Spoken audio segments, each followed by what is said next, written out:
ആടുഡൂസ് വേൾഡിലേക്ക് എല്ലാ പ്രിയപ്പെട്ടവർക്കും സ്വാഗതം.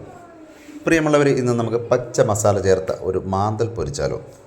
ആദ്യമായി കുറച്ച് പച്ചമുളക്, വേപ്പില, ഉള്ളി, ഇഞ്ചി, വെളുത്തുള്ളി, മല്ലിയില, കുരുമുളക്, പെരുംജീരകം, മഞ്ഞൾപ്പൊടി, ഉപ്പ്, പിന്നെ കുറച്ച് നാരങ്ങ നീര് ചേർത്ത് മിക്സിയിൽ നന്നായിട്ട് അങ്ങനെ അരച്ചെടുക്കുക. ഈ അരച്ചെടുക്കുമ്പോൾ നല്ല പച്ച കളറിരിക്കുന്ന മസാല അത് നമ്മളിങ്ങനെ നക്ഷത്രം പോലെ അടുക്കി വെച്ചിരിക്കും മാന്തലിൻ്റെ പുറത്തേക്ക് വാരി അങ്ങ് പൊത്തുക. ഈ വാരിയങ്ങ് പൊത്തിയിരിക്കുന്ന ഈ മാന്തലിനെ നമ്മുടെ കയ്യിലെടുത്ത് തലോടിയിട്ട് എണ്ണ ഒഴിച്ച് ചൂടായ പാനിലേക്ക് മയം അടുക്കി അങ്ങോട്ട് വെക്കുക. മയം അടുക്കി വെച്ച മാന്തലിങ്ങനെ ഫ്രൈ ആയി വരുമ്പോൾ അതിലേക്ക് നമ്മൾ വീണ്ടും കുറച്ച് പച്ച മസാല വാരി അങ്ങ് പൊത്തുക. അപ്പം തന്നെ നമുക്കൊരു മണം അടിയും.